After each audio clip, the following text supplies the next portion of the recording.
I'll make it up to you. Just give me one more chance. I will find a way to make you like me again.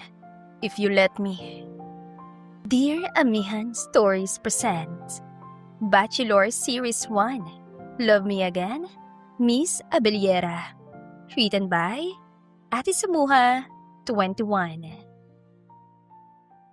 Masarap! Sabi ni Sahadia habang ninanamnam ang sinubo niyang pagkain. Pumikit pa siya. Daman-dama ang bawat kagat na para bang nasa cloud9 siya. It's delicious talaga, kuya't ate. Hay nako Sahadia, kahit kailan talaga. Naiiling na sabi ng ate niyang si Roba. Ate naman, ngayon lang to ah. Pakiabot nga ng pagkain na hugis triangle sa gawi mo. Utos niya sa kakambala. Si Sahadia V. Abellera ay nasa ika-4 na antasan ng kolehiyo sa edad na 22. Graduating na siya sa kursong BS in Hospitality Management. Pangarap niya makapagtrabaho bilang cruise line staff at balang araw ay magpatayo ng sarili niyang restaurant na may natatangi at sariling menu. Sahadia, uutusan mo pa talaga ako? Pinandilatan siya ng mata nito pero baliwala lang sa kanya ang mga ganoon tingin ng kanyang ate kahit panganay pa ito. Please, ate ko. Pakiusap niya.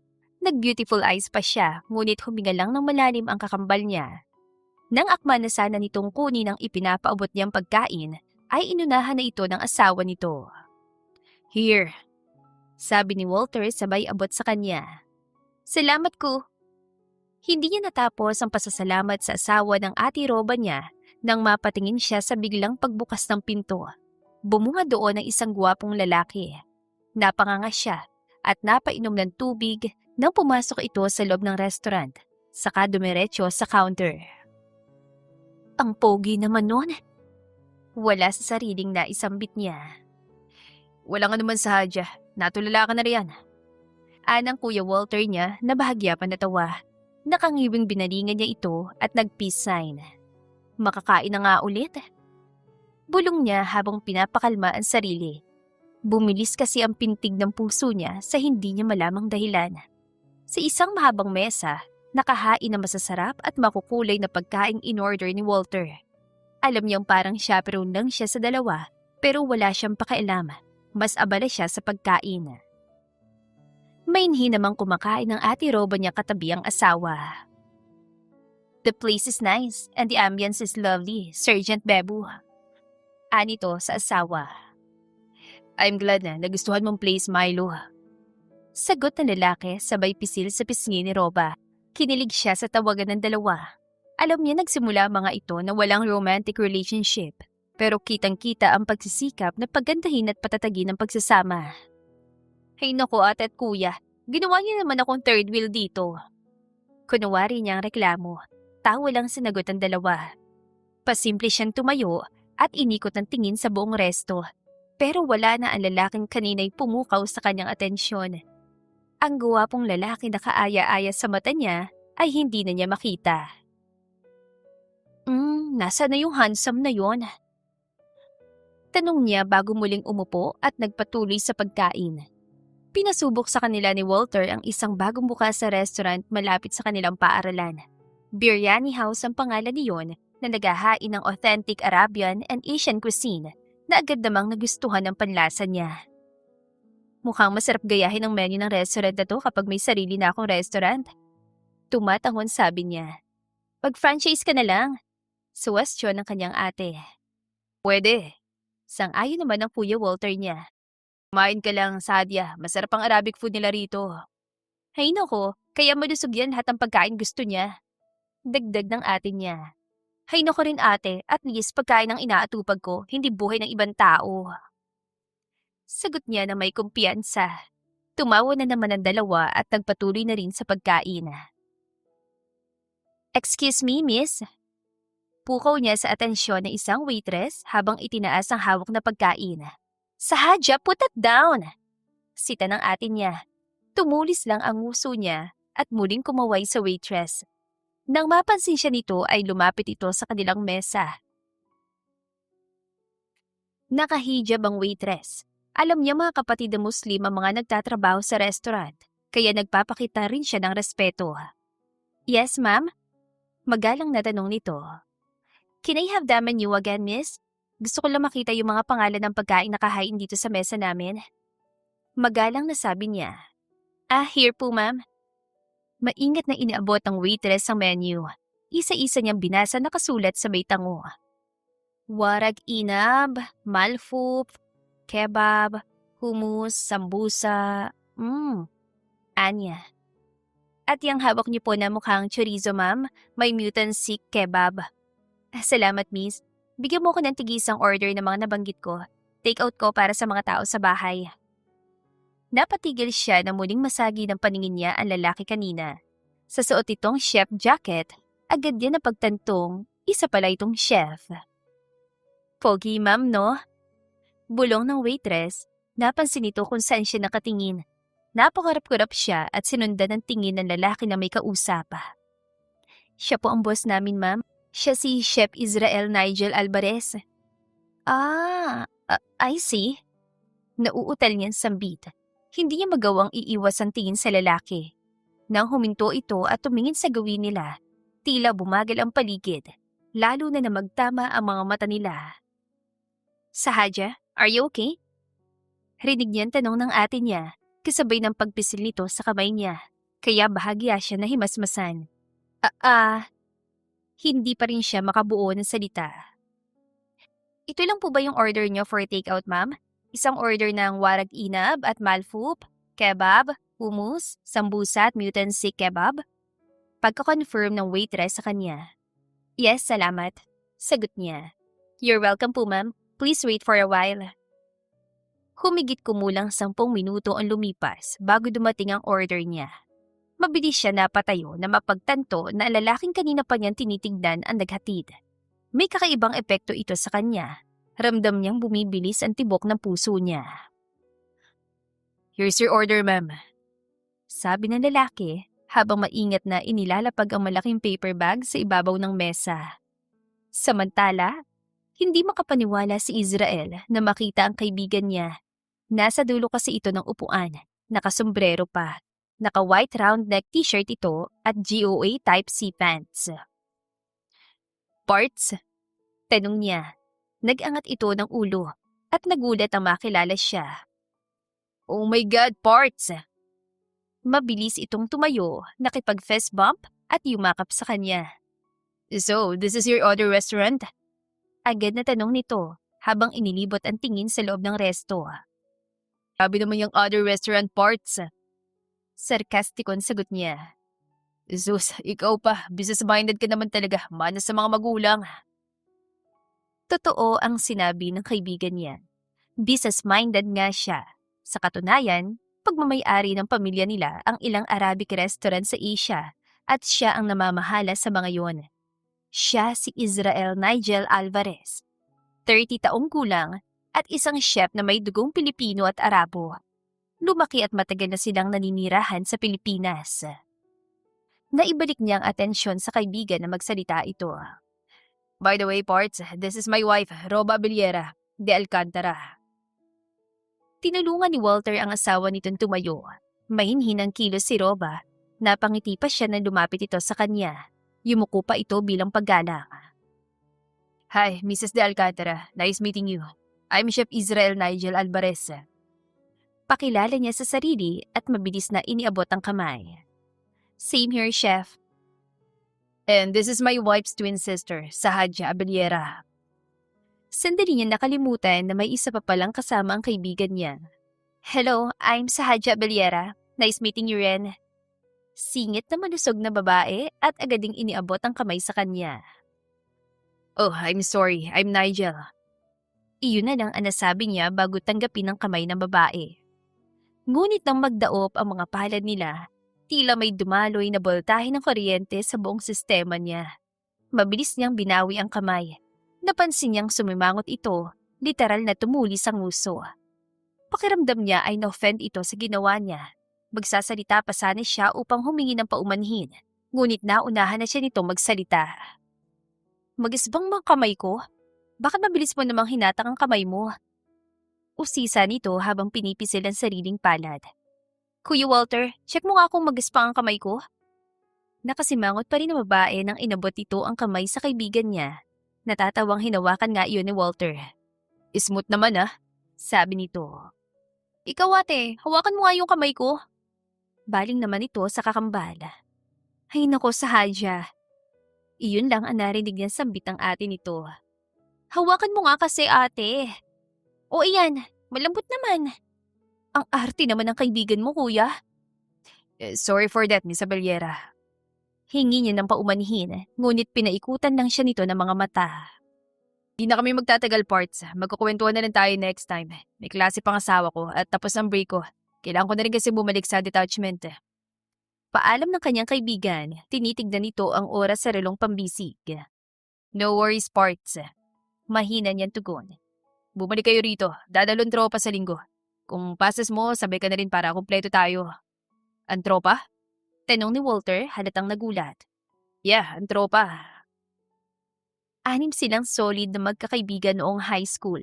Nag-aral din sila ng taekwondo dahilan upang maging sikat sila sa paaralan at mabansagang bachelor. Lahat sila ay mga black belter. Pagtuntong nila ng kolehiyo, lalo pa silang sumikat. Kahit nagkahiwa-hiwalay sila ng landas, nanatiling buo at matatag ang samahan nilang 6 habang tinutupad ang kani-kanilang mga pangarap. Ibig mo sabihin, darating si Attorney Marcus? Tanong ulit ni Walter. Yes, available din sila Engineer Liam at Dr. Levy.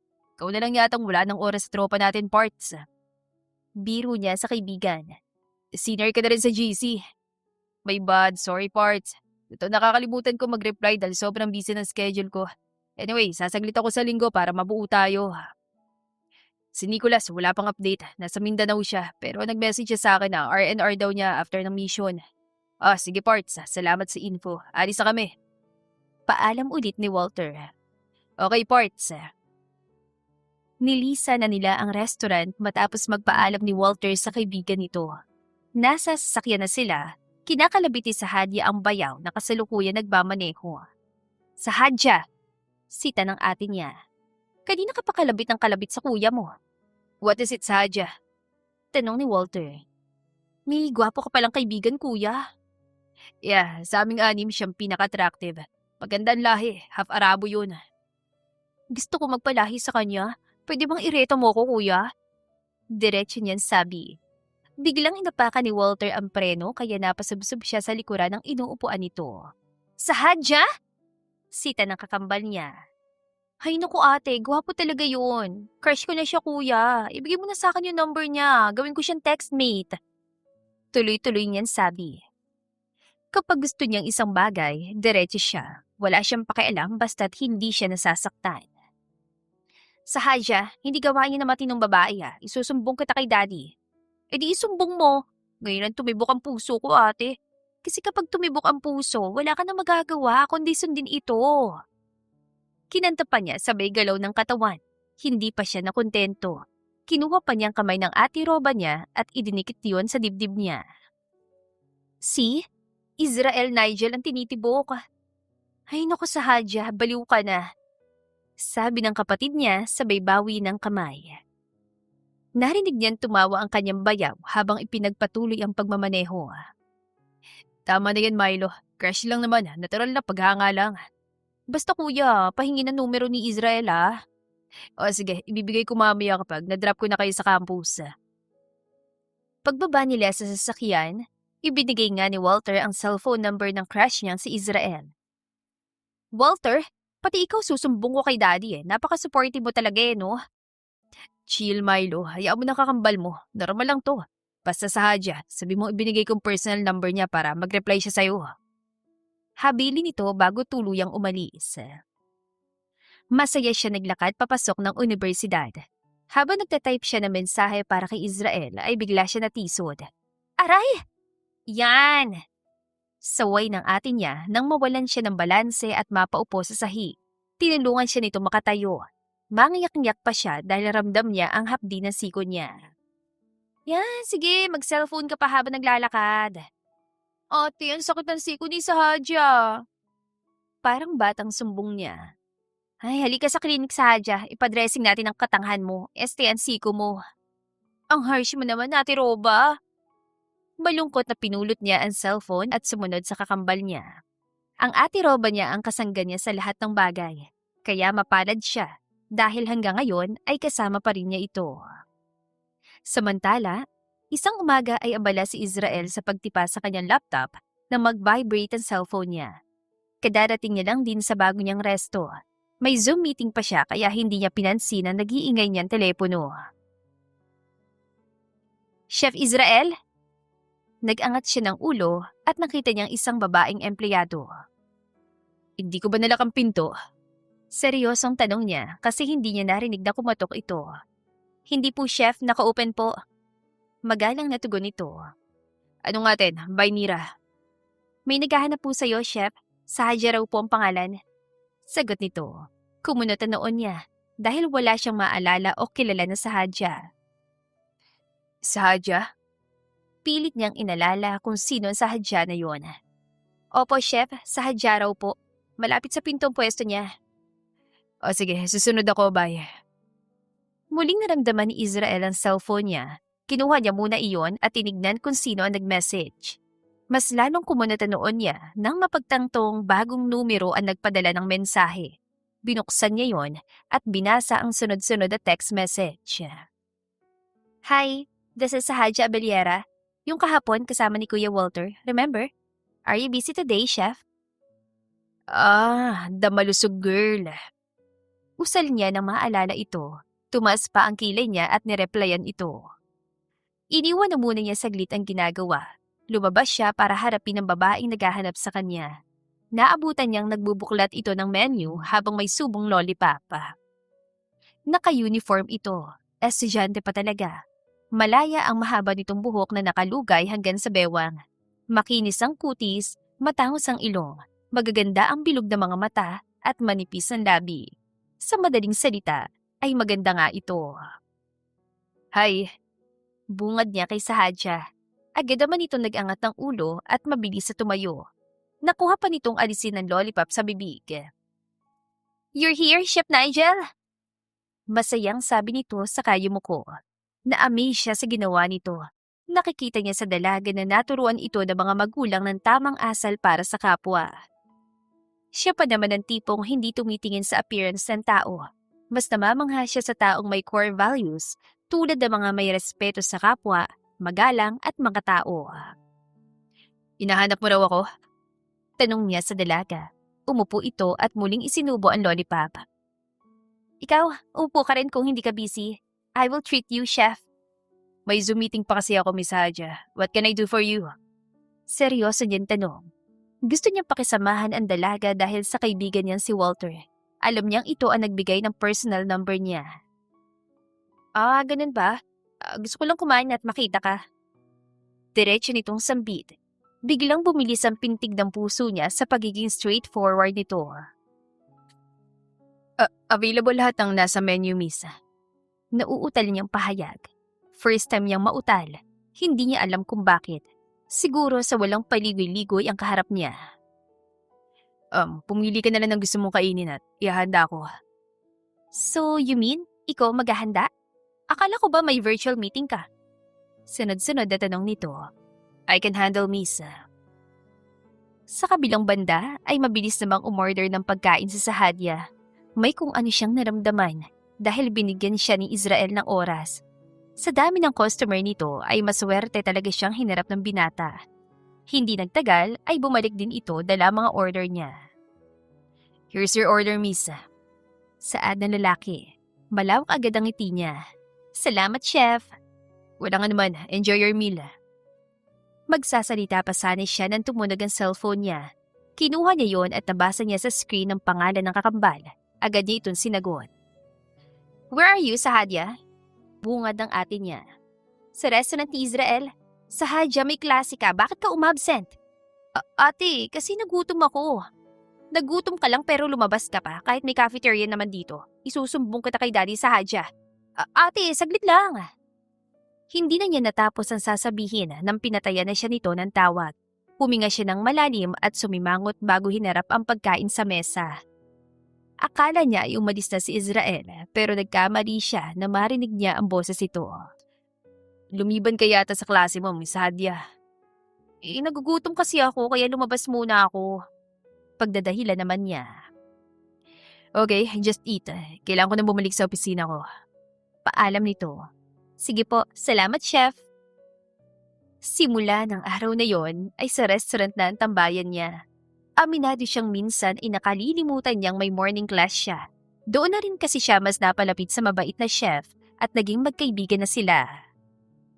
Samantala, hindi mapigilan ni Israel ang mapangiti sa text message ni Sahadia. I'm here na. Iyon ang nabasa niyang mensahe. Tumayo siya upang lumabas. Magaan naman talaga itong kausap. Mas nakilala niya ang totoo nitong ugali. At wala namang masama kung maging magkaibigan sila o baka mas magkagusto pa siya kahit malaki ang agawat ng kanilang edad. Good morning, malusog na Sahadia. Nakangiti niyang bati. Narinig niya ang mahina nitong tawa bago nagsalita. Good morning, chef. Kumusta ang araw mo ngayon? Maganda, kasi nakita na kita. Banat niya rito. Ano ka mo? Kunot noon tanong nito. Mabilis naman siyang umiling. Sabi ko, nag-breakfast ka na, miss. Wala pa, diet kasi ako. Napahalakak siya sa tinura nito. Kahit naman kasi mataba ito ay maganda naman. Hindi nalugi ang magiging boyfriend nito kung sakali. May plano ko pa na mag-diet pero araw-araw ko sa restaurant ko para kumain. Baka kasi hindi mo gusto matabang tulad ko, kaya magda-diet na lang ako. Nakangusong sabi nito. Nakalumbaba pa sa harapan niya at pinaglalaroan ng lollipop sa bibig. Sadya, wala ka na bang klase ngayon? Pag-iiba niya ng paksa. Wala, chef. Umorder ka na at sabay na tayong kumain. Ang dami mo sinasabi dyan. Sita niya sa dalaga, sabay abot ng menu. Totoo nga, tignan mo, malusog girl nga ang pangalan ko sa cellphone mo. Kasi nga po, malusog ka. Sabi niya sabay pisil sa ilong nito. Pinagpapawisan na naman ang ibabaw ng matangos itong ilong. Maganda ang samahan nila ni Sahadia. Nagpapahiwatig ito ng pagtingin at gumagawa rin siya ng paraan para hindi nito maramdaman na baliwala iyon sa kanya. Hindi naman ito mahirap magustuhan. Lahat ng katangian na gusto niya sa babae ay nakikita niya rito. Pero may limitasyon pa rin siya. Saka na siya magtatapat kapag nakapagtapos na ito sa pag-aaral. Kahit ano na lang o yung madalas sa ating kainin, chef. Okay, ako na bahala. Wika niya. Gusto niyang pagsilbihan si Sahadia na pagkakamalan tuloy silang magkasintahan ng mga staff niya dahil naging special customer na niya ito. Isang araw, hindi inaasahan ni Israel ang kanyang bisita. Napatayo na lang siya bigla nang pumasok ang kagalang-galang na retired general sa opisina niya. Kahit may edad na, matikas pa rin ang pangangatawan nito. Matangkad at sa presensya pa lang ay may autoridad na. Magandang tanghali, General Abliera. Magalang na bati niya. Ganon din sa'yo, Mr. Alvarez. Hindi na niya itinanong kung paano siya dito nakilala. Ano hong atin, sir? Agad niyang tanong. Nandito ako upang kausapin ka. Regarding Sahadia. Kinabahan siya sa tono nito. Ano pong nangyari kay Sahadia, sir? Magalang niyang tanong. Hindi ko nagugustuhan ang performance niya sa school, Mr. Alvarez. Kumunatan noon niya. Ano pong ibig niyong sabihin, sir? Kung ikaw ang magiging dahilan para hindi marating ng anak ko ang pangarap niya, please, gumawa ka ng paraan para lumayo siya sa'yo. Napatulala siya sa narinig. May inilapag itong isang envelope sa ibabaw ng mesa niya. Kinuha niya yon at binuksan. Kumunatan noon niya nang makitang markang INC sa grado ni Sahadia. Ang pagkakaalam niya ay nag-aaral ito na mabuti. Sa paanong paraan ho siya naging incomplete? Tanong niya. Kinakabahan na siya dahil hindi niya yun alam. Palagi naman niyang tinatanong ang dalaga kung may pasok ito. She's here every morning. Hindi na siya pumapasok sa subject na yan, Chef Alvarez. She's obsessed with you. Pinababayaan niya pag-aaral niya para lang sa'yo. Hindi ako tutol sa magiging relasyon ng mga anak ko kahit ikaw pa. Sa katunayan, sinusuportahan namin kung sino man ang mamahalin nila. Pero iba na kapag ang kapalit ng mga desisyon nila ay ang pangarap nila. Tulad na nangyayari kay Sahadia. Paliwanag nito. Agad niya itong naunawaan. Bilang isang ama, alam niyang ang hangarin nito ay ang mapabuti ang anak. Naiintindihan ko po. Inihintay ko rin sana makatapos muna siya bago ako personal na pumunta sa bahay niyo para manligaw. Pero base sa nakikita ko, ako ho nagiging dahilan para mapabayaan yung pag-aaral niya. Kaya mas mabuting lumayo muna ako para sa pangarap ng pamilya niya at sa pangarap niya mismo, sir. You're always welcome in my home.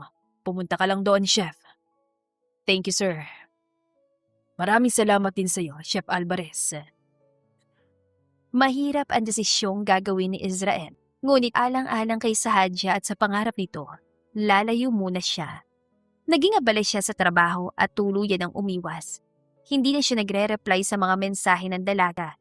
Kapag tumatawag ito ay hindi na niya sinasagot pa. Isang umaga, nadatnan niya sa Sahadya na naghihintay sa tapat ng restaurant niya. Hindi na siya nakaiwas pa. Chef! Bungad ito. Balak niya sanang baliwalain ito ngunit hinarangan nito ang pinto kaya napilitan siyang huminto. Pwede ba tayo mag-usap?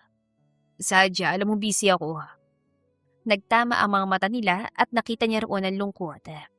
Kahit sandali lang, kahit 10 segundo. Pakiusap nito, mukhang paiyak na rin.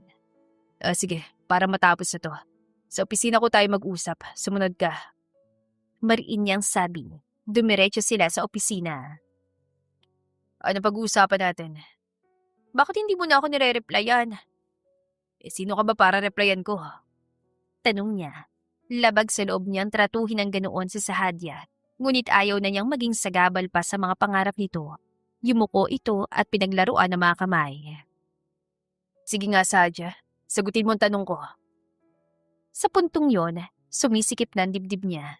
Alam niyang nasasaktan niya ito. Ngunit kailangan niya talagang gawin yon. Hindi ba kaibigan mo ko?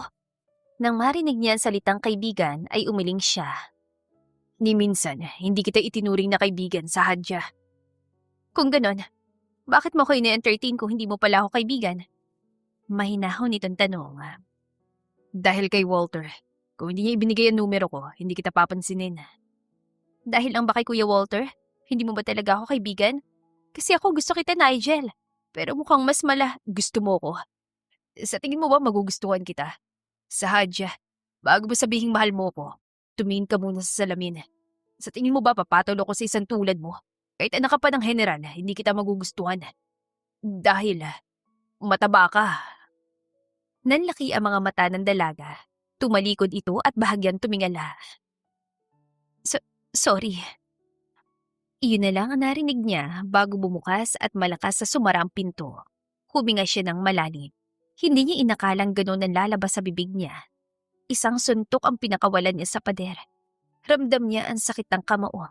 Ngunit binaliwala niya yon dahil mas masakit ang mga salitang binitiwan niya sa babaeng may puwang na sa puso niya. I'm sorry, Sahadya. I have to do this for you para hindi mo pabayaan ang sarili mong pangarap. Hindi pwedeng akong hahadlang sa mga yun. Bulong niya. Mula noon, madalang na siyang pumasok sa restaurant dahil tuwing naroon siya, pakiramdam niya ay nakikita niya si Sahadya sa bawat sulok. Hindi na rin ito muling nagparamdam. Ang natira na lang ay ang mga lumang mensahe nitong paulit-ulit niyang binabasa. Makalipas ang 4 na taon, ay marami ang naging realisasyon si Sahadya. Ang mga pangarap niya noon ay tuluyan ang napalitan. Wala siyang restaurant, wala siyang sariling menu. Hindi rin siya nakapagtrabaho bilang cruise line staff. Sa halip, pinili niyang baguhin ang sarili.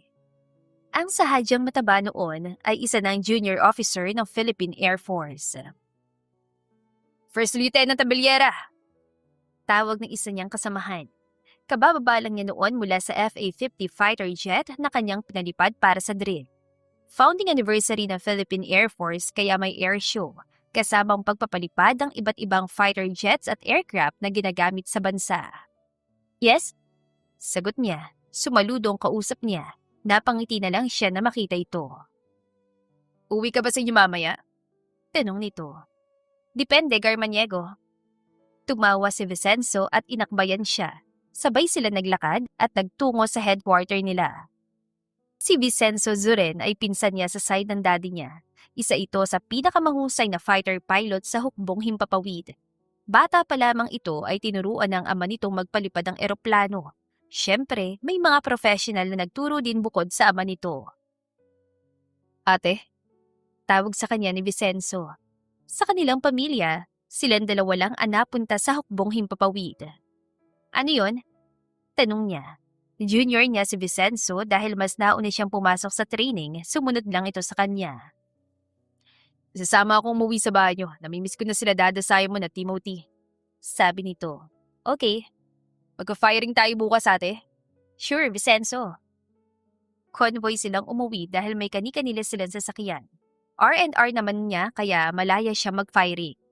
Pagdating nila sa bahay, nasa sala si Daddy Simon kasamang mami niya. Daddy! Masayang tawag niya at patakbong lumapit. Sahadya anak! Masiglang sambit ito. Mahigpit niya itong niyakap. Sinapit ang kap sa ulo ng ama at sumaludo pa. Mami! Niyakap niya rin ang kanyang mami Solis. Hanggang kailan ka rito anak? Tanong ng mami niya. Tindisang R&R ko mami. Siya nga pala kasama ko si Vicenzo. Teka, nasa na ba yun? Tanong niya habang lumilinga. Bigla na lang kasing nawala sa likuran niya ang pinsan. I'm here, Ate Sahadya! Malakas sa sigaw ni Vicenzo. Vicenzo Soren! Sabay na sabi ng mga magulang niya. Natutuwa talaga ang mga ito kapag may bumibisita sa bahay nila. Lumapit si Vicenzo saka nagmano sa daddy niya at tumalik sa pisngi ng kanyang ina bago yumakap. Iniwan ko lang baril ko sa sasakyan dati. Where's Sergeant Timothy? Usisa ng kanyang pinsan. May duty pa siya, bukas pang pass niya iho. Tugon naman ang mami niya. I see tita. Pwede kami mag-firing bukas dada? Tanong nito sa kanyang ama. Sure Vicenzo. Laging available ang firing range para sa inyo. Yes. Sabay nilang sabi. Kinabukasan, natuloy ang firing nilang magpinsan. Hinintay muna nila si Timothy bago bumiyahe patungo sa shooting range. Here we are, sabi ni Vicenzo. Pagbaba nila mula sa sasakyan, ay rinig na rinig ang sunod-sunod na putok na bala. Parang may nauna na sa atin, sabi ni Timothy, ang bunso at nag-iisa nilang kapatid na lalaki. Teka, nandito sa sasakyan ni Ate Roba. Ani Vicenzo habang may tinuturong kotse. Napangiti siya. Makakasama pala nila ang ate nila kaya lalo siya na-excite na pumasok sa loob. Tignan nga natin kung kumupas ang sharpshooter. Tukso ni Timothy, siya ang tinutukoy nito. Sinamaan niya ng tingin ng kapatid. Sa totoo lang, ayaw niyang humawak ng baril noon. Kaya nga kumuha siya ng BSHM, gusto niyang ibang landas ang tahakin. Ayaw niyang maging uniformed personnel. Pero tila doon siya dinala ng kapalaran. Dahil sa mga insultong natanggap niya noon, pinili niyang baguhin ang sarili upang makaalis sa trauma. Bang! Sigaw ni Timothy habang pumapalakpak ng tumama ang bala sa target kahit malayo ang distansya. Hanggang ngayon, sharpshooter ka pa rin talaga. Gamay ko na yan. Dito ko binuhusan ng galit at sakit ng loob ko. Dito rin ako nagsimula magpapayat. Jogging, push-ups at naghanda para sa physical fitness nang mag-apply ako sa PAF. Sagot niya. Napapangiti siya sa tuwing naaalala ang pagsisikap niya. Doon tayo sa long shot, 50 yards. Suwestyon ni Vicenzo. Outdoor shooting ang napili nila. May nauna raw sa indoor range kaya nagpasya silang magpalipas muna ng oras sa labas. Tinungo nila ang precision rifle section. 3 sila kaya tig-isa ng baril. Game? Sabay na sagot nila ni Vicenzo. Sabay-sabay silang dumapa upang ayusin ang posisyon at masigurong tama ang bala sa target na nasa 50 yarda. Hindi naman makapaniwala si Israel sa nakita niya. Nasa firing range rin siya kasama mga kaibigan. Katatapos lang niya mag-firing, ubos na ang bala niya, kaya napatingin siya sa kabilang banda ng range. Doon niya nakita sa Sahadya. Wala nang mahaba nitong buhok, maiksi na at bobcat. Hindi na rin ito malusog gaya ng dati. Ang tindig nito ngayon ay tuwid at maautoridad. Isang taong sanay mag-utos at sumunod sa disiplina. What happened to you, Sahadya? Bulong niya sa sarili. Alam niya ang mga pangarap ng dalaga. Ikinuwento nito sa kanya noon ang tungkol sa restaurant at sa cruise ship. 4 na taon ang lumipas, ngunit ni balita man lang ay wala siya narinig na natupad ang alinman sa mga yon. Mabilis siya nagtago na mapansing papalapit ang grupo ni Sahadya sa kinaroroonan nila. Ngunit mas mabilis si Walter, ang kaibigan niya. Hinatak siya nito palabas mula sa pinagtataguan niya. "The heck, Walter!" Inis niyang bulong, sabay tabig sa kamay nito pero ngumisi lang ang mukong. "Tapos na kayo, Kuya Walter?" Tanong ng isa sa mga kasama ni Sahadya. "Patapos na kami," sagot nito. "Nasaan si Ate Roba, Kuya?" Seryosong tanong ni Sahadya. "May duty siya, niram ko lang ang sasakyan niya." "Ah, I see. Hindi pa kayo uwi, Kuya?" "Hintayin ko lang mga kaibigan ko, nasa loob pa sila, Sahadya." Ramdam niya ang tensyon sa pagitan nila. Isang katahimikang mabigat at hindi komportable. Ramdam niyang hindi na siya kabilang sa mundong ginagalawan ni Sahadya ngayon. Bahagya siyang siniko ni Walter. "Sahadya, this is Israel Nigel. Naalala mo pa ba siya?" Gusto niyang batiin si Sahadya, ngunit hindi niya alam kung paano magsisimula. Isa pa, nahihiya na rin siya. "Of course.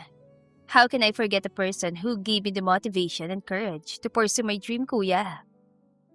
Habang sinasambit yun ng dalaga, ay diretso nakatingin ito sa kanya. Para tuloy siyang nahihipnotismo nito. "Huh? As far as I know, Sahadya, that isn't your dream. Ikaw talaga." Naiiling na sambit ng kaibigan niya. "Exactly, Kuya. May mga pangarap na akala mo gusto mo talaga. Pero kalaunan, malalaman mong hindi pala.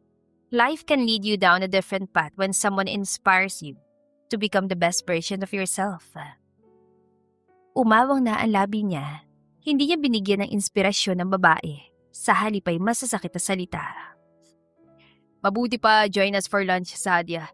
Pupunta kami sa resto ni Israel. Madalas kang pumupunta roon dati, right?"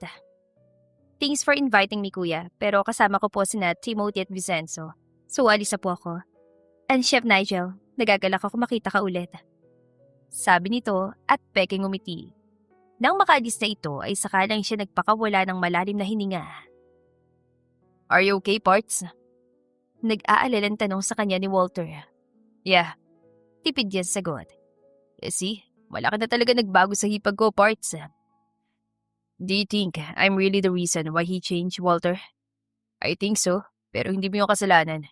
Pinili mo lang makabubuti para sa kanya." Napabuntong hininga na lang siya.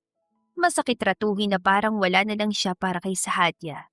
Pero may parte rin sa puso niya na masaya dahil naging maayos ang buhay nito matapos niyang saktan. "Pero Parts, isa lang naman ang hindi nagbago sa kanya." Napalingon siya sa kaibigan. Nagtataka kung ano ang tinutukoy nito. "She still loves to eat. If you're going to pursue her, don't give up easily. The way to win her heart back is through your cooking."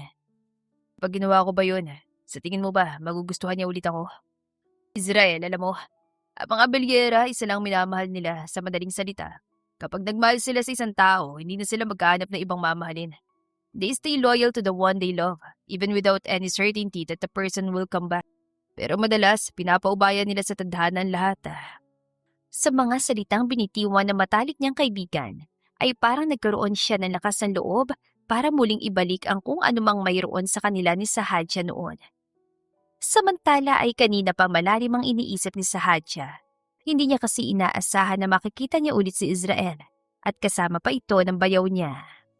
That jerk still seems to live a good life. Naiiling niyang usal. "Who's jerk, ate?" Tinong bigla ni Timothy, kunat noon tinignan siya nito. "Wala, tapos na ba kayo ni Vicenzo? Aalis na tayo." Anyaya niya. "Ang aga pa para umuwi, ate. Anyari? Bakit nagbago agad ang mood mo?" Usisa naman sa kanya ni Vicenzo. Umupo ito sa tabi niya. Nagkibit-balikat lang siya. Hinding-hindi niya ikukwento ang tungkol kay Israel. "Tinamad ako bigla eh." Wika niya. "Sus, baka dahil nakita mo lang ex-crush mo. Si Kuya Israel, di ba?" Nakangising tanong na nakababatang kapatid niya. "Kilala mo siya?" Curious niyang tanong. "Oo, madalas bumusita yung kala mami at daddy. Iniimbitahan din niya kami sa resto niya." Tugon nito. Hindi niya alam kung paano ito naging close sa mga magulang niya. Oo nga't mababait ang mami at daddy niya. Pero ang daddy Simon niya, kahit gaano pa ito kabait, ay mahirap kunin ang loob nito. "Muwi na nga tayo sa bahay. Let's go, Vicenzo." Sigaw niya at agad na tumayo. "Wait, ate!" Sabay na sigaw ng dalawa. Natatarantang sumunod ang mga ito sa kanya. Mabuti at nasa Maynila ang parents niya ngayon. Next week pang uwi ng mga ito sa Batangas. Kaya pagdating nila sa bahay, diretso niyang pinuntahan ng daddy niya. Naabutan niya nagkakape ito kasama ang mami niya. Hi mom, dad. Agaran niyang Daddy, paano po kayo naging close kay Chef Nigel? Tanong niya matapos humalik sa pisngi nito. Hindi na bigla ang daddy niya nang binanggit niya ang pangalan ni Israel. Sa halip ay napangiti pa ito. Alam kong darating ang araw na ito na magtatanong ka tungkol dyan, anak. Casual na sabi ng daddy niya. Tinapik nito ang espasyo sa tabi nito, umupo na lang siya. So paano nga, dad? Alam niyo ba kung ano ginawa niya sa akin? Tila may hinanakit na tanong niya. Tumango ito at hinawakan ng kamay niya. Ginawa ko kung anong ginawa ng lolo ko kay Tito Franco at kung ano rin ang ginawa niya sa Tita Francesca mo sa Hadja. Nangunot noon niya sa sinabi ng ama. Ganito yun, anak. Ang lolo Mateo mo, prinotetahan niya ang pag-aaral at pangarap no ng lola, Chirin mo. Kaya umalis na ng lolo Frank mo at ganoon din ang ginawa niya sa Tita Francesca mo. At ngayon, ang daddy mo naman ang gumawa ng paraan para hindi mo makalimutan ang mga pangarap mo. Alam ko masyadong pakailamero si daddy, pero ayokong matulad ka sa iba. Maaga nagmahal at nakalimutan ng pag-aaral. Mahabang pahayag ng kanyang ama. Doon siya nakaramdam ng kurot ng konsensya dahil muntik na niyang mabigo ang daddy niya. I'm sorry, Dad. Sinserong sabi niya. Pinisil niya ang kamay nito. Sa Hadja, pwede mong pagsabayin ang pag-abot sa mga pangarap mo at ang pakikipagrelasyon. Kailangan mo lang matutong balansehin ang sitwasyon. At hindi sa lahat ng oras ay puso ang dapat manaig. Mas masarap magmahal kapag matagumpay ka na at may sapat na financial stability. Sa ganung paraan, wala ka nang ibang iisipin kundi ang pagbuo ng masasayang alaala kasama ang taong mahal mo. Pangangaral pa nito. Napanguso siya. Palagi talagang tama ang daddy niya. Kaya hindi na siya nagduda kung bakit maraming nagmamahal dito. So, Daddy, sinabihan niyo rin si Chef Nigel na iwasan ako? Kasama na ba doon yung panalait sa akin na mataba ako? At hindi niya magugustuhan? Tanong niya. Minsan, nagagawa mo magsinungaling sa taong mahal mo at makapagsalita ng masasakit na salita para magkaroon siya ng dahilan na pakawalan ka. Ngunit siguradong doble ang sakit na mararamdaman niya. Wika naman ang mami niya. Nginitian pa siya nito. Bumalik sa isip niya ang masayang alaala niya kasama si Chef Israel Nigel Alvarez. May mga pagkakataon na nararamdaman niya na parang may feeling sa talaga ito sa kanya. Ganun ba yun dapat, Mom, Dad? Mahina niyang tanong. Napatango ang mga ito. Simula noon na hindi na ulit nawala sa isip niya ang binata. Sinabi na rin ng kanyang ama na kinausap nito si Israel at dahil inalala na lalaki ang kapakanan niya, ay pinili nitong iwasan siya. But still, malaki ang atraso niya sa akin at hindi ko pa siya mapapatawad agad-agad. Wika niya. Wala rin sa plano niya na makipagkita sa lalaki.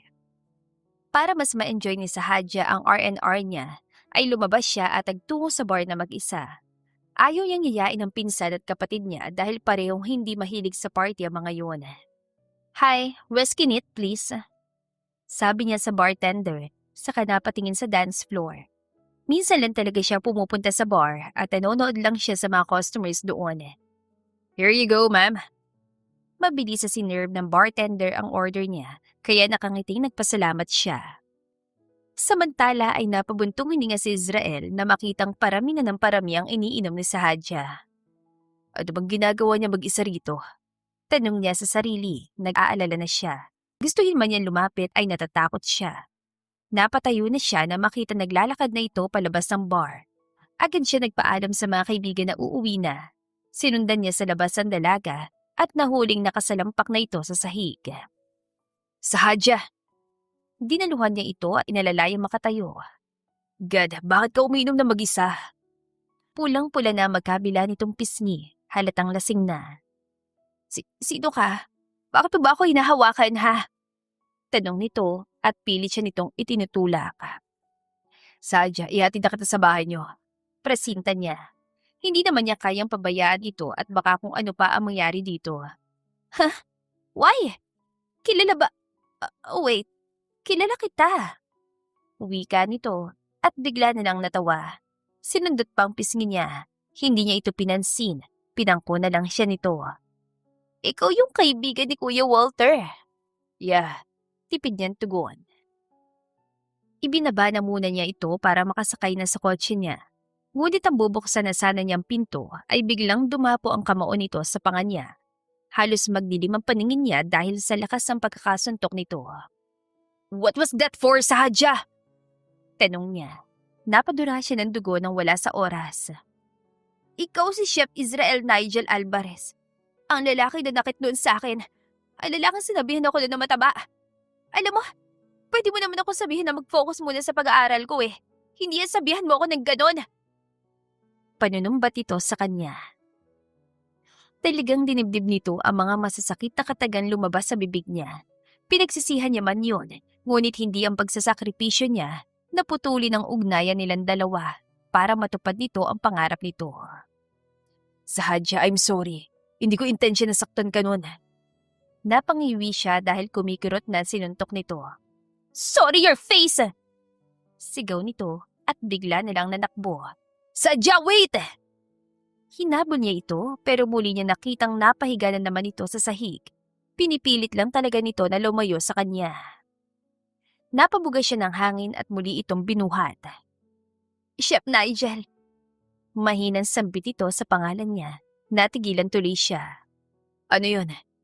Tanong niya habang pinagmamasdan ng maamo nitong mukha. I hate you. I know, Sahadya. And now, I will make it up to you. Just give me one more chance. I will find a way to make you like me again. If you let me. Bulong niya at dinala na niya ulit ito sa sasakyan. Hindi na ito nagising pa, kaya umuwi na sila. Masakit ang ulo ni Sahadya na magising siya kinabukasan. Napadaing pa siya at napahilot sa sentido. Naparami yatang inom ko kagabi. Usal niya. Naalala naman niya ang nangyari kagabi. Pumunta siya sa bar na mag-isa at natigilan siya at bigla na lang napabalikwas. Nasaan ako? Hindi pamilyar sa kanya ang kwarto. Malaki yon at parang nasa hotel siya. Pero napako ang tingin niya sa bedside table. Namilog ang kanyang mga mata hanggang sa may nagsalita. Si Israel yon. Oh, you're awake. Get dressed and come down. Breakfast is ready. Israel? Nasaan ako? Nauutal niyang tanong. Para siya napapaso sa tingin ng binata. Nakasuot lamang ito ng puting t-shirt at itim na jogger pants. Kahit casual lang ang damit nito, ay malakas pa rin ang dating. Nasa kondo kita. Why don't you get dressed first bago tayo mag-usap? Wika nito, saka napatingin sa bandang dibdib niya. Napalunok ito at mabilis sa tumalikod. Kunot noong sinipat niya ang sarili. Napatili na lang siya dahil wala siyang damit pang itaas, kundi ang panloob niya lang. Sumilip pa siya sa ilalim ng kumot. Kahit may suot siyang pajama, ay hindi pa rin siya nakampante. Did you undress me last night? Nagtitimpi niyang tanong. Sigurado naman siyang walang nangyari dahil wala siyang nararamdaman na kakaiba sa katawan. I had no choice, Hadia. What? So nakita mo? Don't worry, wala kang dapat ikabahala. Madilim sa kwarto ko kagabi at nakakumot ka. So basically, hindi ko nakita.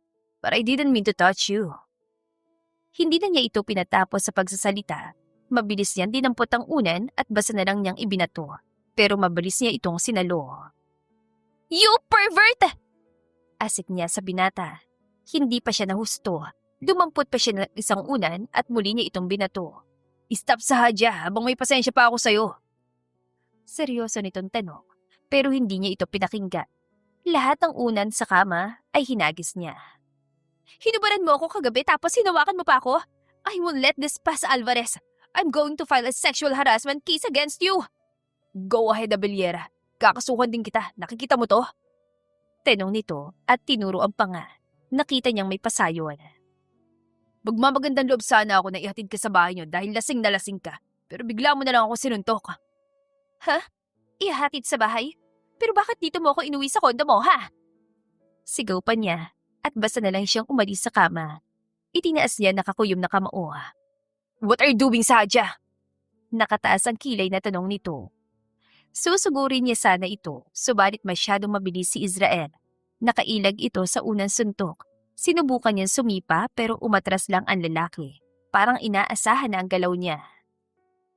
Sunod-sunod ang paghinga niya, nagingit-ngit sa inis. Come here! Huwag mo akong iwasan!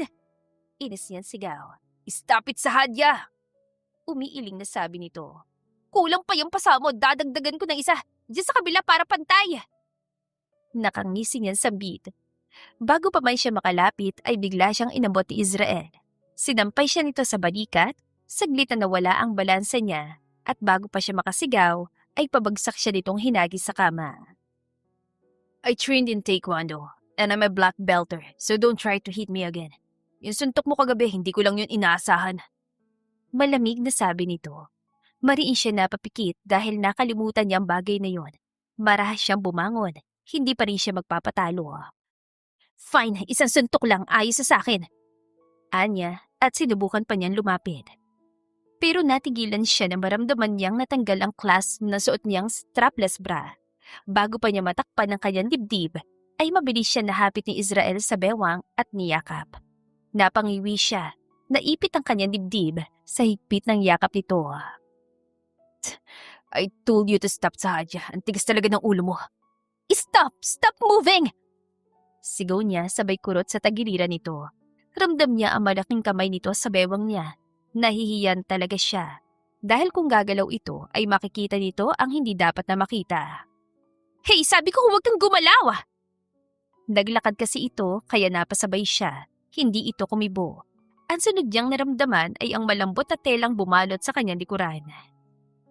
Get dressed, bilisan mo dahil lalamig ng breakfast. Sabi nito. Bumilis ang tibok ng puso niya nang sinadya nitong idampi ang labi sa pisngi niya. Good morning, by the way. Nang maiwan na siya sa kwarto, ay tinignan niya kung ano ang pinasuot nito sa kanya. Puting roba yun. Ah, nakakahiya! Gigil na sigaw niya at napapadyak pa. Ngunit, napaigik lang siya sa sakit ng maramdaman ng pananakit ng sentido niya. May hangover pa siya. Gustuhin man niyang umalis agad ay pinigilan pa rin siya ni Israel. Wala siyang choice kundi sabayan itong kumain ng breakfast. Nang makita niya maraming nakahanda ay natakam siya sa pagkain. Come to my restaurant. I prepared a new special dish and you'll be the first one to try it. Hindi siya umimik. Sunod-sunod lang ang subo niya. Sahadya. Bakit mo kayo iniimbitahan? Kaibigan pa kita, Chef Alvarez? Pinagtaasan pa niya ito ng kilay. Hindi. Pero alam mo ba kung bakit kita inuwi sa kondo ko? Sa alip na ihatid kita sa bahay niyo? Bakit nga ba? Curious niyang tanong. Pupunta ka ba sa restaurant ko o hindi? Huwag mong ibahin ang topic. At bakit ako pupunta ron? Hindi naman tayo close. Nginisian pa niya ito. I want to court you. I told you I'd make it up to you. But since you won't come to my restaurant, I have no choice but to do this. I will tell your father that something happened between us. Do you really think he won't force you to marry me? Umismid lang siya sa sinabi nito. Hindi naman siya takot, pero natatawa siya sa narinig na liligawan siya nito. Go! As if matatakot mo ko. Nang aasar niyan sabi at nagpatuloy siya sa pagkain. Akala mo hindi ko yun kayang gawin sa Hadya? Bakit mo ba yung ginigit, Israel? Hindi ka ba nahihiya sa pinagsasasabi mo? Bakit? Gusto ba kita para ipilit mo sa akin ang mga yan? I like you, Sahadya. Isn't that enough for you to give me a chance? Mas lalo siya napangisi sa sinabi nito. I had a reason for doing that. Alam ko, Israel. What we had before is over. You need to move on. You can take back what you did to me. Kahit pa sabihin mong inalala mo lang ang kapakanan ko. Seryoso niyang sambit. Inabot niya ang table napkin at marahan na pinunasan ng gilid ang bibig niya. Kung makaasta ka, parang naging girlfriend mo ko ah. Tumayo na siya at handa na sanang umalis sa magsalita ito.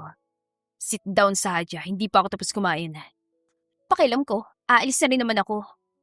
Matapang na sabi niya. Hindi na niya ito pinansin pa. Nagtuloy-tuloy na siya sa paglalakad. Nang nasa pinto na siya, ay nagsalita na naman ang binata. Before you leave, take off my clothes, Sahadya. Kumunot ang noon niya, marahas sa binalingan niya ito. Inaasahan mo ba na lalabas ako na ganitong ayos ko ha, Israel? Pinagtaasan niya ito ng kilay. Suot pa rin niya malinis sa long sleeve nito at pajama. Exactly. Tugon nito, umikot lang ang mga mata niya. Bumalik siya sa kwarto nito at hinanap ang damit niya. Nagsalubong ng kilay niya dahil kahit sa banyo ay wala ang mga yon. Bumukas ang pinto. Pumasok si Israel at walang emosyon siyang tinignan. Yung mga damit ko, Israel, nasa na? Tanong niya. Hindi mo ba nakita? Basa na yun sa hadya. Binasa mo? Inis niyan sigaw. Yeah, miss. Sumuka kasi kagabi. Buisit ka. Babayaran ko na lang tong damit mo. Kailangan ko na talagang umalis dito. Anya, saka lumapit sa bedside table. Naroon ang bag niya. Mabilis niyang dinampot yon saka nagtungo sa pinto. Sa kasamaang palad, ay mabilis itong hinawakan ng siko niya. I said, take off my clothes before you leave sa hadya. Ang damot mo sa damit mo Fine, hubarin ko. Akala mo hindi ko kaya lumabas sa basa ang damit ko? Sinumulan niyan tanggalin ng botones ang long sleeve nito nang hindi niya pinuputol ang titigan nila na lalaki. Napangyasi siya nang umigting ang panga nito. Nang tuluyan niyang nahubad yon ay ibinato niya sa lalaki. Yan na, isaksak mo sa baga mo. Sunod niyang hinubad ang pajama niya, ngunit natigilan siya nang may magsalita. Israel, ano nangyayari dito? Nanlaki ang mga mata niya nang makita ang isang magandang ginang. Kunot noong nakatingin ito sa kanya, nakaawang pambibig. Oh my God! Nag-init ang pisngi niya nang bigla na lang itong lumabas. Tinignan niya si Israel, ni hindi man lamang ito nagulat. Sino yun? Mami mo ba yun, ha? Usal niya sa lalaki. So what? Suplado nitong sambid. Anong so what ka dyan? Baka pagkamalan niya akong girlfriend mo. Gigil na sigaw niya, muli niyang sinuot ang pajama. Napaigtad pa siya na may kumatok sa pinto at nagsalita ang ginang. Israel, anak, sa sala na ako maghihintay. Bilisan niyo riyan, ha? Ipakilala mo naman ako sa girlfriend mo. Sa boses pa lang nito ay mahihimigan na ang tuwa. Yes, mama. Mabilis sa sagot ang binata. Magbihis ka sa hadya. Lumabas ka agad, papakilala kita kay mama. Hey, hindi mo ako girlfriend! Sigaw niya, pero hindi na siya nito pinansin pa. Basta na lamang ito lumabas at iniwan siya nagingit-ngit sa galit. Kasalukuyan ng kausap ni Israel ang kanyang inang si Mama Farah. Ang lapad ang ngiti nito. Napatingin naman siya kay Sahadya. Nakasuot na ito ng itim na hoodie. Hindi na niya pinansin pa kung pumuslit ito sa cabinet niya. Iba lang ang dating sa kanya dahil suot nito ang damit niya.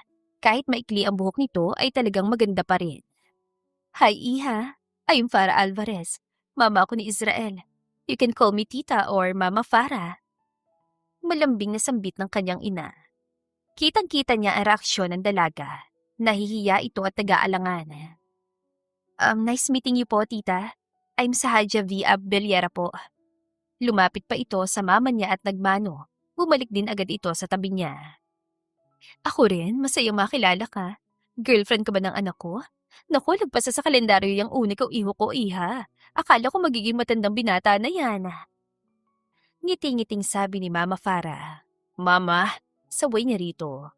Tita, ang totoo po niyan hindi ko po boy. Hindi niya pinatapos sa pagsasalita si Sahadya. Ano nga palang ginagawa niyo rito, Mama? Tanong niya sa ina. Wala naman anak. Binibisita lang naman kita. Hindi ka na kasi umuwi sa bahay. Tapos may kasama ka pala sa kondo mo. May plano na ba kayo magpakasal? Excited na kasi ako. Pinagdaop pa ng kanyang ina ang mga palad nito. Mama, tita nagkakamali ka po. Kami po ni Israel ay hindi. Babe, ihatid na kita pa uwi. Sabad niya. Pinukulan na siya nito na masamang tingin. Magtatagal ka ba rito, Mama? Hindi. Aalis din naman ako, anak. Bumusita ka sa bahay. Isama mong girlfriend mo, ha? Tsaka kung matutuwa ang baba mo. Masaya nitong saad. Matapos sa maikling usapan, ay nagpaalam na nga ang mama niya. Naramdaman naman niyang may tatama sa pisngi niya kaya mabilis niyang sinalag ang kamao ni Sahadya. Nginisian niya ito, hindi na naman maipinta mukha nito. Sinungaling ka ha? Hindi tayo mag-boyfriend-girlfriend. Bakit hindi mo yung sinabi sa mama mo ha? Sinikap nitong bawiin ang kamay ngunit humigpit lang ang hawak niya. Stop it, Sahadya. Baka hindi mo magustuhan na gagawin ko sa'yo. Banta niya, sa kanya ito pinakawalan. Ang kapal na mukha mo? Ikaw itong may atraso sa akin pero nakuha mo pa magsinungaling sa mama mo? Dinuro pa siya nito. Wala akong sinabi sa mama ko, Sahadya. What? I just called you babe, Sahadya. And why? Mag-babe ba tayo, Israel? Calm down, please. Sabi ko babawiin kita, sasabihin ko sa daddy mong plano ko. Don't worry, hindi naman ako nagmamadali na sagutin mo agad o patawarin. Kaya mo lang ako naligawan ka at patunayan na seryoso ako sa'yo. Sinserong sambit niya, tinitigan niya ito ng diretsyo sa mga mata. You're really pitiful. I'm not easy to get, Israel. I may have liked you before because I was immature back then. But now, I won't fall again for someone like you. Nakangisi nitong pahayag. What if I win sa Hadya? What if you fall for me again? Umaasang tanong niya. Let's see. Pero ngayon, gusto ko talagang lagyan ng pasang kabilang pisngi mo. Come here! Napabuntong hininga siya sa kakulitan nito. Gusto talaga siya nitong saktan ng pisikal. Kaya naman humakbang siya palapit dito. Ikiniling ang ulo at handang magpasuntok. Go ahead and punch me. But remember, there will be consequences for your actions. I don't care, Israel. Basta makuha ko lang gusto ko. Suntok ang inaasahan niyang dadapo sa pisngi niya. Ngunit sunod-sunod na sampal ang naramdaman niya, kaya napapikit siya na mariin, pero hindi siya nagpatinag. Ouch! Ramdam niya ang paghapti ng pisngi niya nang tignan niya ang dalaga ay nakangiwing nakatingin ito sa namumulang palad. Ako naman, saad niya. Mabilis sa sulyap lang ang iginawat ito sa kanya. Hinapit niya ito sa bewang na ikinasinghap nito. Bago pa ito makapagprotesta, ay siniilan niya ito ng halik sa labi. Mapagparusa ang bawat halik niya at kahit nanlaban ito ay hindi pa rin niya pinakawalan. Nang sa tingin niyang hindi na ito makakahinga na maluwag ay sa kanya lang ito binitiwan. Hingal na hingal ito at nanlalaki ang mga matang nakahawak sa dibdib. Bastos! I told you, may consequence ang gagawin mo sa Hadya. Isusumbong kita kay daddy! Pananakot ito, nagkibit balikat lang siya. Tara na, iatid na kita. Anya, saka kinuha ang susi sa center table. Tumas lang ang sulok ng mga labi niya nang makita nakahawak na ito sa bibig. I believe that was your first kiss, Hadya. Inirapan lang siya nito. Nagsimula sa panliligaw ang binata kay Hadya. Hindi pa nga siya makapaniwala dahil tinanggap agad ito ng parents niya. Pero sa tuwing bumibisita ito sa bahay nila, ay saka naman siya nagkukulong sa kwarto niya. Ate, nasa baba si Kuya Israel. Hindi mo na naman ba siya harapin? Tanong sa kanya ni Timothy. Nakaupo lang siya sa kama at nagbabasa ng libro. Si Dad ang tawagin mo, Timothy. Baliwalan sabi niya. Ate, maliligaw mo yun. Harapin mo na. Mag-isang ligo ka ng ganyan. Babalik ka na sa duty ng ilang araw. Maawa ka naman kay Kuya Israel. Giit pa ng kapatid niya. Pabayaan mo siya. Ligawan niya kamo si Daddy. Kibit balikat at sabi niya. Ako nang bahala dito, Timothy. Nag-angat siya ng ulo na marinig ang boses si Israel. Tinapik pa nito sa balikat ang kapatid niya, ngunit nasa kanyang atensyon nito. Ibinalik niya ang atensyon sa pagbabasa ng libro, saka siya nagsalita. At sino nagbigay sa'yo ng permiso na pumasok sa kwarto ko? Israel Nigel Alvarez? Your dad. Get up, Hadya. Lalabas tayo. Anyaya nito, napaismid lang siya. Ayoko, tinatamad akong lumabas. Mabilis sa turan niya. Itinaas niya ang kumot at talagang hindi ito pinansin. Naramdaman na lang niyang lumuhod ito sa gilid niya at hinawakan ang kanyang kamay. Huwag mo nga akong hawakan. Sa Hadya, ano ba bang kailangan kong gawin para mapatawad mo ko ha? At saka paano ko makakabawi sa'yo kung hindi mo naman ako kinakausap? Nagsusumamo nitong tanong. Pwede ba Israel? Tigilan mo ko, naiirita ako sa'yo. Matari niyang tugon. Pilit man niyang binabawi ang kamay ay mahigpit naman ang pagkakahawak nito. Sa Hadya, para kang bata, hindi bagay sa Israel. Napaigtad siya nang ipatong nito ang noo sa hita niya. Nigel, isa! I'm sorry, Hadya. I regret the hurtful things I said before. I only wanted you to free yourself from me. But believe me, I have a plan. After you finish your studies, I will court you the right way. Nangungusap na sambit nito. Hindi mo kailangan gawin yun, Nigel. Alam mo kung gaano kita kagusto nun. Baka nakinig pa ako sa payo mo, pero mas pinili mong itaboy at saktan ako. Pwede mo naman akong kausapin, maiintindihan kita. Naiiling niyang pahayag. Pero nagsisinungaling ka sa akin sa Hadya. Akala ko wala kang problema eh. Akala ko pumapasok ka talaga sa klase mo. Seryoso nitong sabi, doon siya napapikit. Naalala niya kasi kung gaano siya katanga noon dahil sa isang lalaki ay napabayaan niya ang pag-aaral. May punto naman talaga ito. Fine, sasama na ako. At pwede bang huwag mo nang banggitin pa nangyari sa nakaraan? Inis niyang tanong. Napatingin na ito sa kanya at nang makitang pagngisi nito ay napairap ulit siya. Samantala ay masaya si Israel dahil sumama na sa kanya si Sahadia. Hindi na niya pinunahan suot itong itim na crop top at gray cargo pants. Hindi naman niya inaasahan na magsusuot ito ng bestida kahit ang pananamit ay binago nito. Dito mo lang pala ako dadalhin sa restaurant mo? Hindi makapaniwala ang tanong nito. Sabi ko sa'yo, di ba, may special dish ako. Gusto kong ikaw ang unang makakatikim noon. Nakangiti niya sambit. Iginigiyan na niya ito patungo sa personal kitchen niya sa resto. Hindi ito pumalag ng hawakan niya sa siko para alalayan.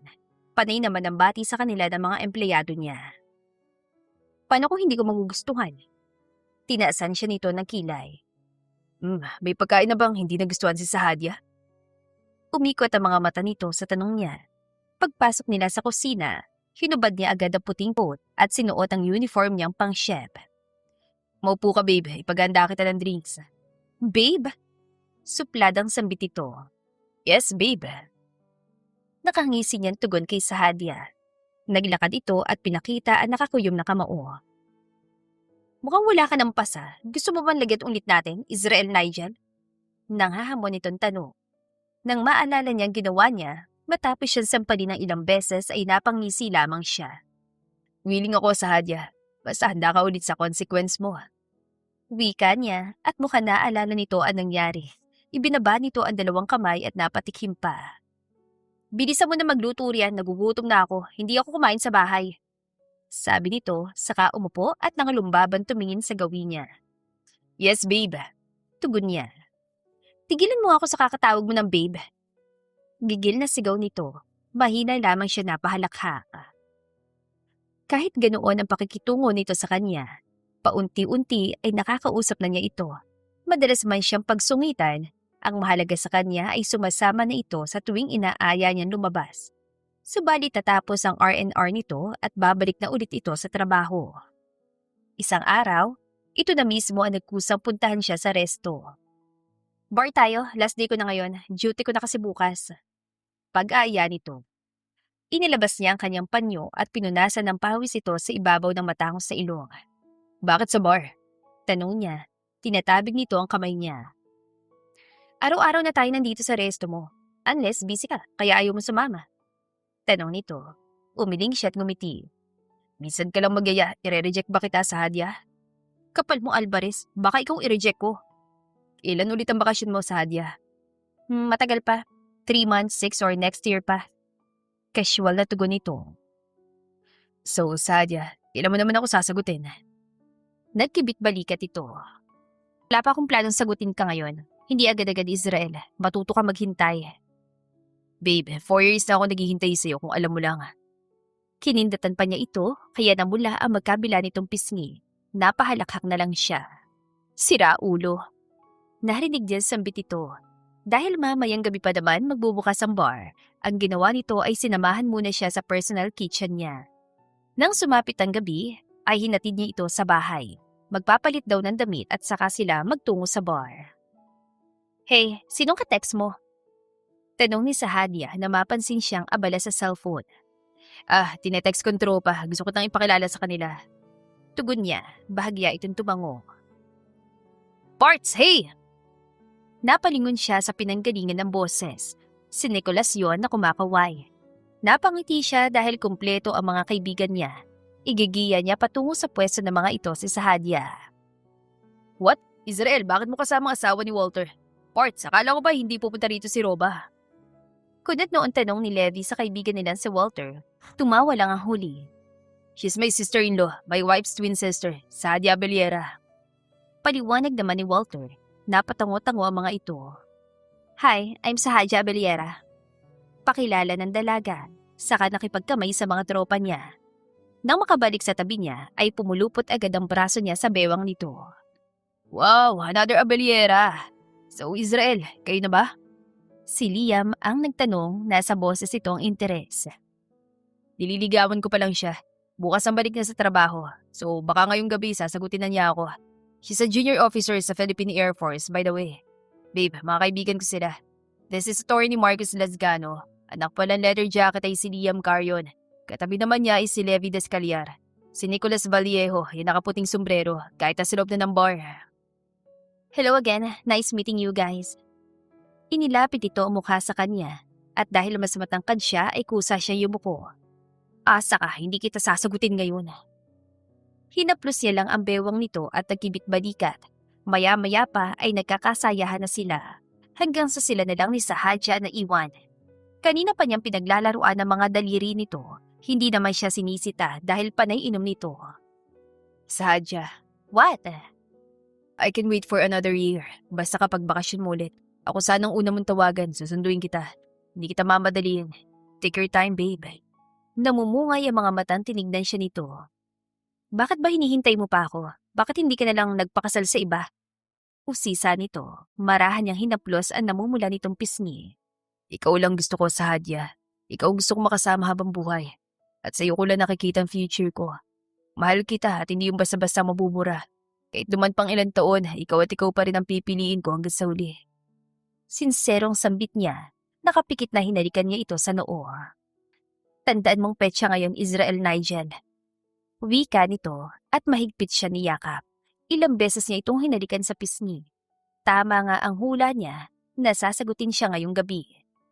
Kalaunan ay tinuloy nila ang kasiyahan na yon at kinabukasan ay bumalik na ito sa trabaho. 6 na buwan na lumipas, muling nagkaroon ng R&R si Sahadya. Bihira sila magkita ni Israel at madalas hindi umaabot ng 1 oras.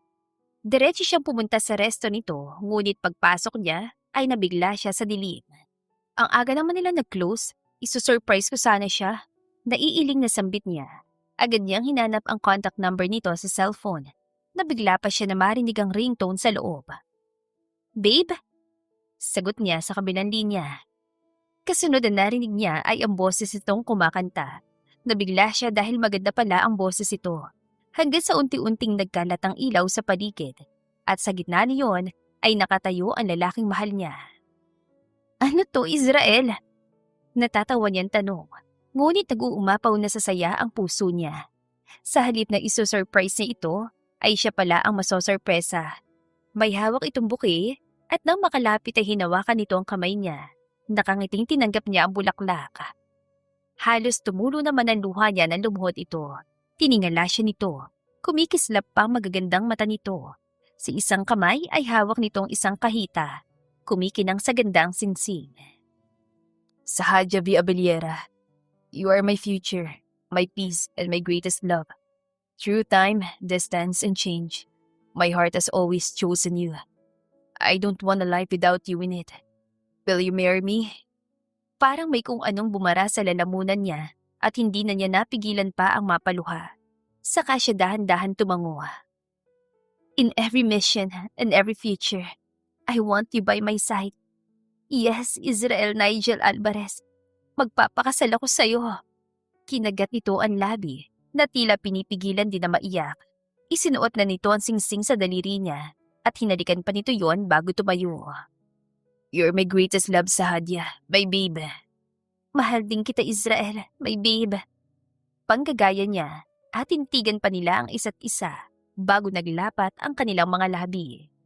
Hindi nagtagal ay nakarinig sila ng palakpakan. Doon sila humiwalay sa isa't isa. Nakita niyang naroon ang kanilang pamilya. Naging saksi ang mga ito kung paano siya alukoy ng kasal ng lalaking pinangarap niyang makasama noon at hanggang ngayon. Makalipas ang ilang buwan ay mag-asawa na sila. Kasalukuyan naghihintay sa labas ang PAF headquarters si Israel. Ngayong araw ay na-approve ang maternity leave ng asawa niyang si Sahadya. Yan ang malusog kong asawa. Nakangiti niyang usal. Naglalakad na palabas ang asawa niya at malayo pa lang ay talagang makikilala na niya. Babe! Sigaw nito. Nang makitang patakbo itong lalapit sa kanya ay para naman siyang aatakihin sa puso. Siya na lumapit dito at agad itong inalalayan. Sahadya, bawal tumakbo. Nakalo ka na ng pakwan, no?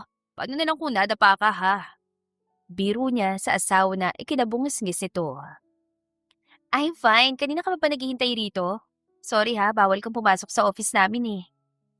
Hinaplos niya ang malusog na pisngi ni Sahadya Dahil buntis na ito ay medyo nagkalaman ng katawan nito, pero gustong-gusto pa rin niyang pagmasdan. Uwi na tayo? Hinalikan niya ito sa noo at pinulupot ang braso sa bewang nito. Yeah, gutom na rin kami ni baby. Anito. Hinaplos niya ang malaking umbok ng tiyan nito at muli niyang hinalikan ito sa noo. Ipagluluto kayo agad ni Daddy. Bakit mo pala pinili ang career na to, babe? Tanong niya. Dahil sa'yo, nagbagong pananaw ko sa buhay. Ginagawa natin at pinipili ang mga bagay na alam nating ikasasaya natin. And sometimes, rejection leads us to God's greater plan for our lives. Napatango siya sa sinabi nito at nakangiting naglalakad na sila patungo sa sasakyan. Lilipas pang ilang taon, masaya na silang magkasama. May mga pagsubok man dumarating, sabay nila yung hinaharap. At kung may mga pagkakataong nagkakaroon sila ng hindi pagkakaunawaan, pinipili pa rin nilang mag-usap, pagpatawad at ayusin ang kanilang relasyon. Sa huli, nananatili silang magkasama dahil araw-araw nilang pinipiling piliin ang isa't isa. Ang pag-ibig ay maraming nagagawa. Maaari kang masira, mabasag at masaktan. Ngunit ito rin na nagtuturo ng sakripisyo, pagtsitsaga at paghihintay. At sa tamang panahon, ang lahat ng sakit ay napapalitan ng kapayapaan, ngiti at kasiyahang alam mong pinaghirapan at pinili mo. The end. Kung nagustuhan ninyo ang aming istorya, ay huwag kalimutan na mag-like at subscribe. Mag-iingat po tayong lahat. To God be the highest glory. Hanggang sa muli. Paalam!